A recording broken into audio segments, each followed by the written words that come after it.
Saludos, hoy viernes 27 de enero destacamos que el Gobierno de España muestra su apuesta firme por la candidatura de Málaga a la futura Expo de 2027 con una inversión de 2,1 millones de euros. Así lo ha anunciado la propia ministra de Hacienda en Málaga, quien también ha mostrado su preocupación por la escasez de vivienda pública. En este sentido, María Jesús Montero destaca el impulso por parte del Ejecutivo de la Nación de 2.400 viviendas protegidas en la provincia.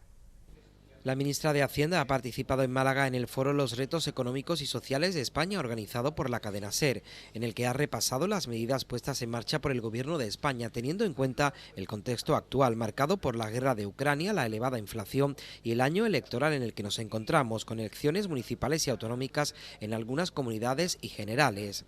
María Jesús Montero ha destacado la apuesta firme del Gobierno por combatir la desigualdad, poniendo en marcha medidas encaminadas a proteger no solo a los más vulnerables, sino a las clases medias que sustentan el crecimiento y el progreso del país. Insiste en que los datos avalan la eficacia de estas políticas. En Málaga, por ejemplo, se han beneficiado del impuesto mínimo vital 25.400 personas. Tipo mínimo de sociedades, impuesto energética, a bancos o a grandes patrimonios. Al tiempo, bajamos la aportación de las rentas medianas y de pymes, hemos practicado la mayor rebaja fiscal de la democracia para la familia, con las medidas del precio de la factura de la luz, del gas y ahora el IVA de los alimentos. En paralelo, nuevos derechos, ingreso mínimo vital. Respecto a la ciudad de Málaga, Montero la califica de moderna, urbana y cosmopolita, poniendo en valor el papel activo del parque tecnológico como creador de empleo y atracción de empresas y el esfuerzo del sector turístico por recuperarse. Un buen ejemplo del crecimiento y progreso de la ciudad es, ha manifestado, la celebración de la Expo 2027, para lo que ha anunciado un impulso estatal de 2,13 millones. Un compromiso financiero del Gobierno de España que va a alcanzar los 2,13 millones de euros en el ejercicio 2023. Un acuerdo entre el Estado, la Junta de Andalucía, la Diputación y el Ayuntamiento de Málaga. Continuando con la ciudad, ha mostrado su preocupación por la dificultad de la población, sobre todo de los jóvenes, de acceder a una vivienda y ha recordado a la Junta de Andalucía sus competencias en esta materia. En este sentido, ha anunciado que el Gobierno central destina en los presupuestos generales del Estado de este año 3.500 millones de euros para que en la provincia se construyan 2.400 viviendas protegidas. Un problema que, como bien saben, es acuciante en zonas determinadas de la ciudad, en las llamadas zonas tensionadas, como ocurre aquí en Málaga, y por ello quiero decirles que hemos aportado recursos para que esta ciudad cuente con cerca de 2.400 nuevas viviendas de protección pública. En otro orden de cosas, la ministra celebra que 2022 se haya cerrado con un crecimiento del 5,5% del Producto Interior Bruto. Resalta los datos de la EPA que reflejan que España ha cerrado 2022 con casi 20,5 millones de ocupados en el último trimestre. Y en clave local, el Partido Popular llevará dos mociones urgentes al próximo pleno. Una de ellas, relativa a la ley del sí es sí, tratará de instar al Ministerio de Igualdad a que vuelva al diálogo social, al servicio público y a la defensa de mujeres y víctimas. El Grupo Municipal Popular instará en una moción urgente al Gobierno central a que retomen los trabajos para la continuidad del Pacto de Estado contra la Violencia de Género, así como que su aplicación tenga carácter plurianual. Asimismo, ha querido mostrar su apoyo a todas aquellas víctimas que se han visto perjudicadas por esta nueva ley. Y queremos mostrar el apoyo al Poder Judicial, al movimiento feminista, a las mujeres víctimas de violencia de género y a la familia de mujeres y menores asesinados, cuyos verdugos, decimos textualmente, podrían beneficiarse de reducciones de condena tras la aprobación de la ley de solo sí es sí, ¿no? Por otro lado, los populares solicitarán a la Junta de Andalucía y al Gobierno central que contemplen en su planificación de viviendas públicas las necesidades que se recogen en el Plan Municipal de Vivienda y Suelo 2023-2027. Además, también pedirán que ambas instituciones se comprometan a la construcción de más viviendas públicas en la capital dentro del marco de sus competencias. Hay que recordar que el Plan Municipal de Vivienda se presentó hace 2 semanas y contempla la construcción de más de 8.900 viviendas. El PSOE afirma que el alcalde está vendiendo la ciudad al contado a especuladores y fondos buitres. Daniel Pérez afirma que el problema habitacional ha provocado la marcha de 7.500 malagueños y malagueñas. El PSOE dedica su moción urgente al problema existente con la vivienda. Málaga es uno de los lugares más caros del país para adquirir o alquilar y culpa a las políticas de Francisco de la Torre. También del éxodo de malagueños a municipios limítrofes más baratos. Málaga ha perdido 965 habitantes en el último año, malagueños que se han ido. Si sumamos los 6.600 malagueños que se fueron en el año anterior, 2021, vemos como en 2 años en torno a 7.500 malagueños se han tenido que ir de la ciudad. Y si se ha compensado la pérdida de malagueños con el número de habitantes que hay, es porque han venido muchos extranjeros, con un poder adquisitivo alto, que están comprando en la ciudad. En la moción, Daniel Pérez exige que el Ayuntamiento construya viviendas con 3 habitaciones y garaje, con un tope de venta de 150.000 euros, una moratoria para las viviendas turísticas que tensionan el alquiler y la calificación de insuficiente del plan de vivienda por su escasa previsión para vivienda protegida.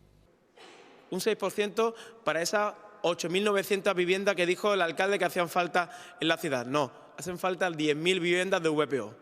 Y hace falta que el Ayuntamiento también dé un paso adelante y ponga más financiación para poder realizarlo.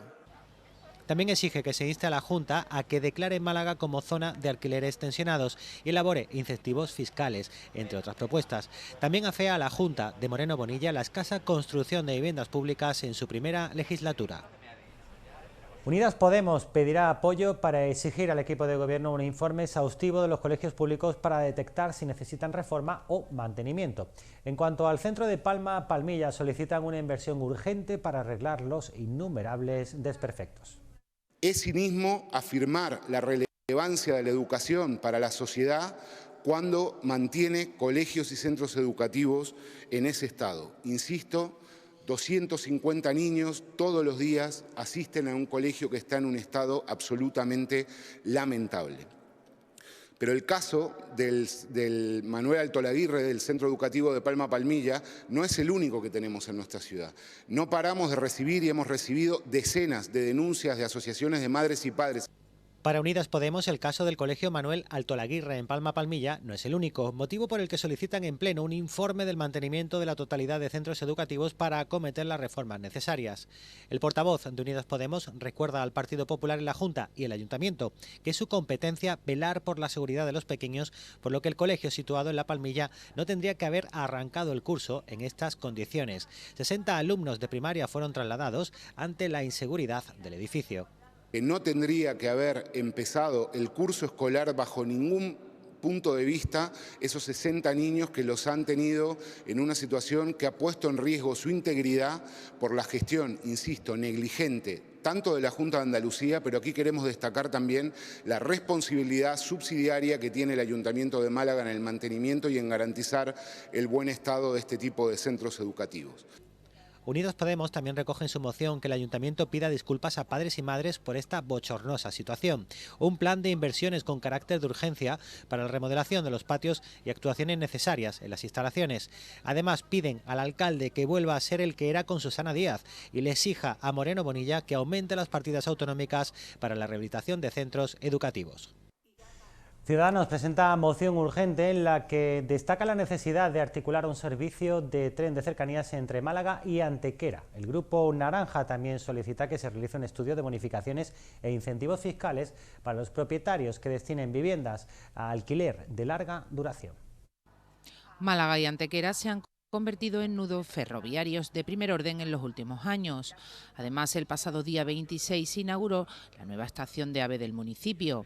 Por este motivo, Ciudadanos solicitará en el Pleno que se inste al Ministerio de Transportes, Movilidad y Agenda Urbana a la implantación de un servicio de cercanías entre la capital y Antequera. Y lo que pretendemos con esta iniciativa es un enfoque muchísimo más a largo plazo. Consideramos que son frecuencias insuficientes y además los precios resultan caros.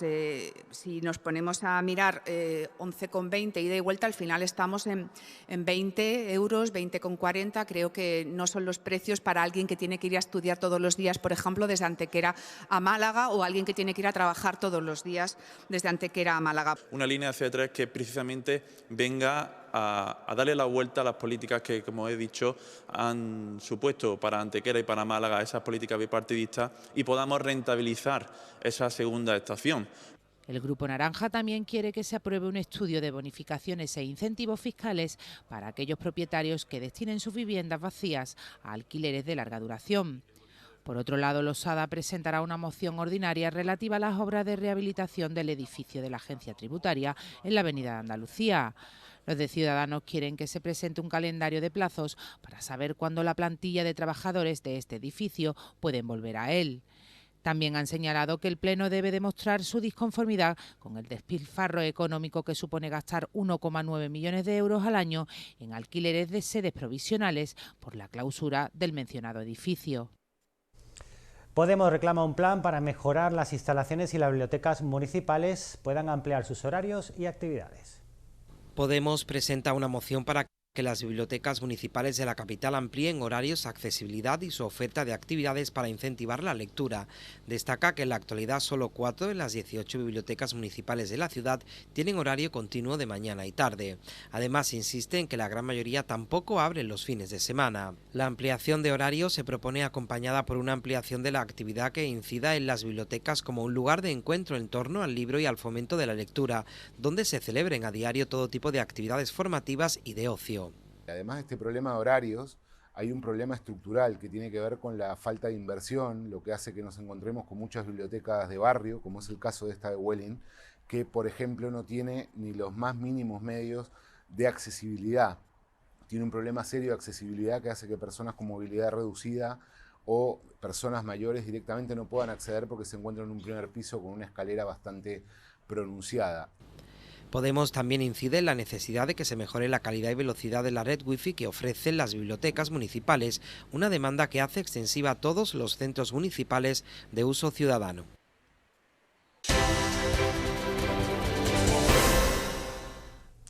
La Casa de las Naciones Unidas en Málaga ha acogido el acto central del Día Internacional de Conmemoración de las Víctimas del Holocausto. Organizado por el Movimiento contra la Intolerancia, durante la ceremonia se han encendido 6 velas en memoria de los 6 millones de judíos que murieron víctimas del nazismo. La Casa de las Naciones Unidas en Málaga ha acogido el acto central del Día Internacional de Conmemoración de las Víctimas del Holocausto, que cada año se celebra el 27 de enero en recuerdo de la liberación del campo de exterminio de Auschwitz. Como es tradicional, durante el acto se ha realizado un rito simbólico de encendido de 6 velas por cada uno de los 6 millones de judíos exterminados. Además, los representantes de las diferentes instituciones han sido los encargados de leer el manifiesto en el que se ha resaltado la necesidad de seguir luchando contra el antisemitismo y toda forma de violencia. El antisemitismo sigue siendo un problema hoy en día. El último informe del Ministerio del Interior habla ya de incidentes antisemitas, habla de 10 casos. El 10% del discurso de odio que detectamos en las redes sociales en nuestro país es de naturaleza antisemita. La Asamblea General de Naciones Unidas dictó una resolución en la que establecía el 27 de enero como el Día Internacional de Conmemoración en memoria de las víctimas del Holocausto, reafirmando que este hecho tuvo como resultado que 1/3 del pueblo judío e innumerables miembros de otras minorías murieran asesinadas. Será siempre una advertencia para todo el mundo de los peligros del odio y el fanatismo, el racismo y los prejuicios. La Junta ya ha iniciado la tramitación de la primera estrategia andaluza del sector del olivar con horizonte 2027. El objetivo de esta iniciativa es respaldar a los productores que vienen padeciendo problemas de rentabilidad durante los últimos años. La estrategia además incluirá un profundo análisis del sector y planteará nuevas herramientas, medidas y ayudas con el fin de lograr una transformación del sector que aumente su productividad y competitividad. También persigue la búsqueda de herramientas que ayuden a los productores a hacer frente a los costes de producción y otros problemas endémicos del sector, como por ejemplo la falta de relevo generacional, la modernización o las dificultades causadas por las diferencias de volumen de las producciones anuales. Entre otros ámbitos, se prevé avanzar en la mecanización de las plantaciones tradicionales para que el olivar pueda ganar estabilidad y hacer frente mejor a las bruscas subidas y bajadas de los costes de producción y los precios de mercado. Queremos aumentar la rentabilidad, modernizar el olivar, buscar agua para nuestros campos y gestionar bien las ayudas de la PAC.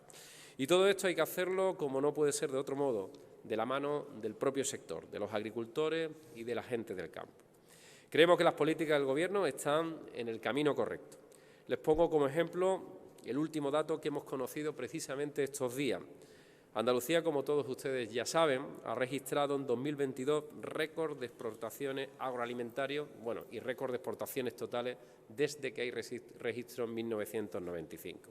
Asimismo, entre los objetivos de la primera estrategia andaluza para el sector del olivar se encuentra también la reducción de su huella ambiental y el impulso de su adaptación al cambio climático mediante la implantación de nuevos sistemas de eficiencia del regadío.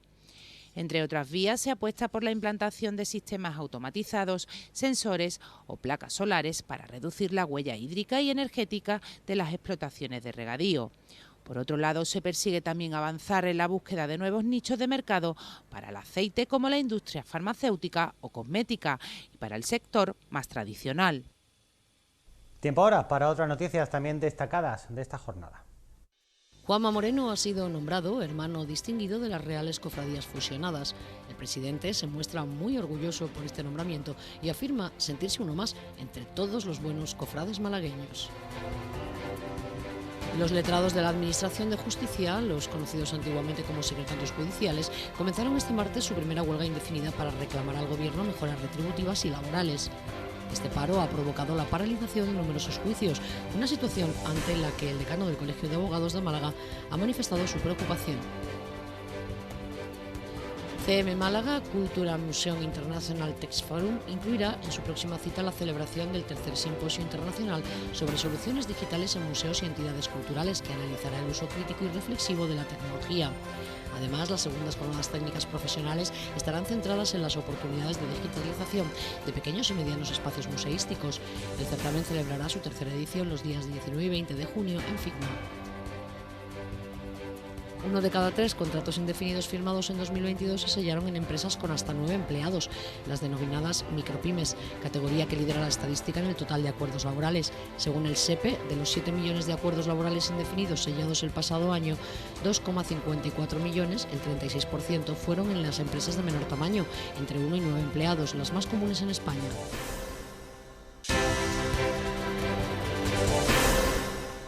El Málaga visita el Molinón el próximo domingo por la tarde, donde se va a medir al Sporting de Gijón en el estreno de Sergio Pellicer en el banquillo. Tras un inicio de temporada ilusionante, los asturianos fueron cayendo en picado en la tabla, motivando la destitución del mítico Abelardo al frente del equipo.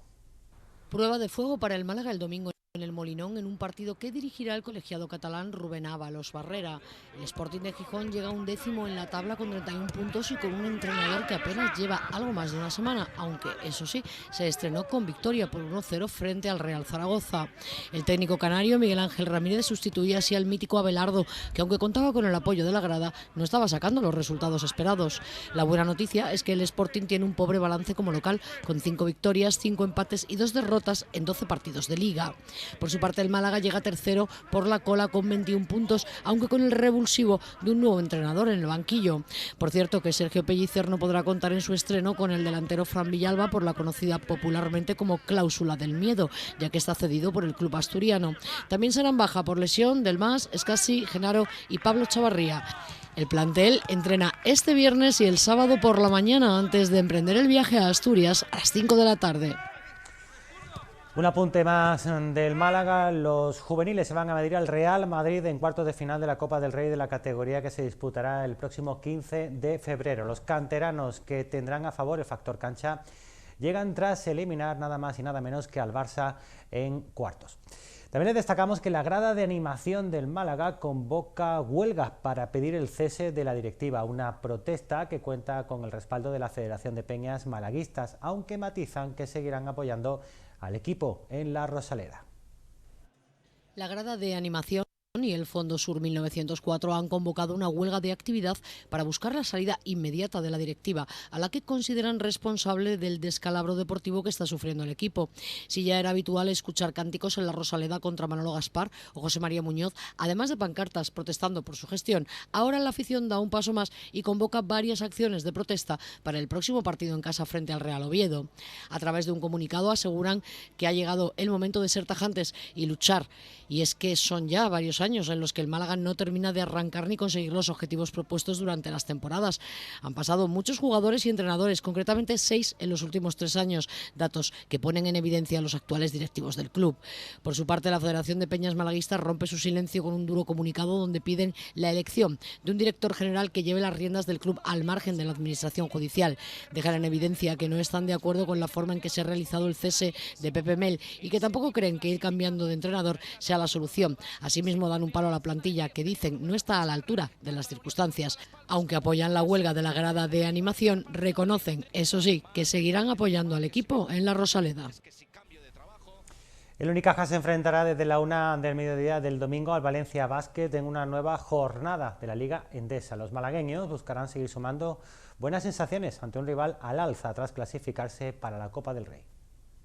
El equipo vuelve este viernes al trabajo tras disfrutar ayer de una jornada de descanso tras su brillante estreno en el Round of 16 de la BCL ante el AEK Atenas.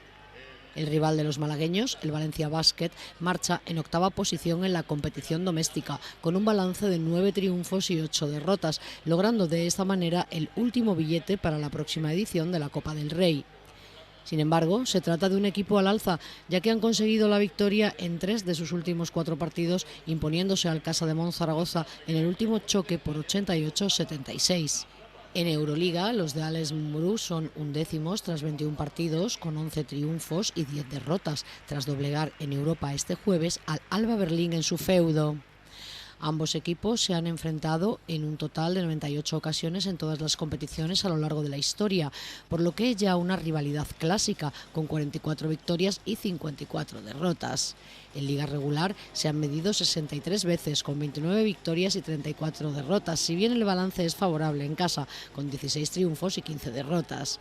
En el último partido, los malagueños se impusieron por 67-83 en la primera vuelta, con Tyler Kalinowski y Tyson Carter como máximos anotadores con 14 puntos. Será un partido especial tanto para Bill Thomas, quien se medirá al equipo en el que estuvo desde 2016 a 2019, como para Ivonne Navarro, que fue entrenador y ayudante entre 2011 y 2013. La vela protagoniza el fin de semana deportivo en Málaga con el Campeonato Provincial de Optimis. Medio centenar de embarcaciones participan en una prueba que refuerza el papel de los deportes náuticos en Andalucía. El Campeonato Provincial de Vela para clase Optimis se ha celebrado en aguas de la Bahía de Málaga durante el pasado fin de semana, organizado por el Real Club Mediterráneo y la Federación Andaluza. Más de medio centenar de participantes procedentes de diferentes clubes náuticos de la región se daban cita en la marina del club para disputar la segunda edición, una prueba que refuerza el papel de la vela en el panorama deportivo malagueño. Con el viento a favor se pudieron disputar todas las mangas previstas en las 2 categorías dispuestas, sub-13 y sub-16, tanto en la jornada del sábado como en la del domingo. Tras la finalización de la prueba en categoría sub-16 masculino, conseguía el primer puesto Felipe Pachón, del Club Náutico Marítimo de Benalmádena, y en femenino su compañera del club, Laura Luna. En la sub-13 el primero masculino lo conseguía Rodrigo Arenas para el Real Club Mediterráneo y Rebeca Sánchez también para el Club Mediterráneo. Se hacía con el primer trofeo de la categoría femenina. En sub-11 el primer premio masculino se iba hasta Algeciras y su Real Club Náutico gracias a Raúl Gutiérrez, y en categoría femenina conseguía el número 1 Marina del Río, del Club Náutico de Benalmádena.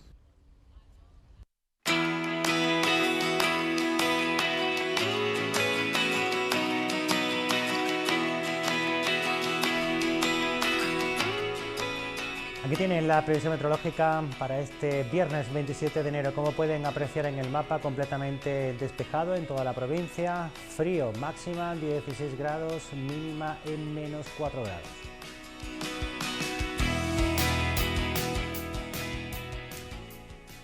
Y antes de despedirnos, pasamos por el CAC Málaga, que presenta la obra más reciente del artista Eduardo Sarabia con la exposición Tú eres otro yo. La muestra comprende una intervención mural en el espacio central del museo y una selección de 30 dibujos de acrílico, imágenes con las que les deseamos buen fin de semana. Málaga.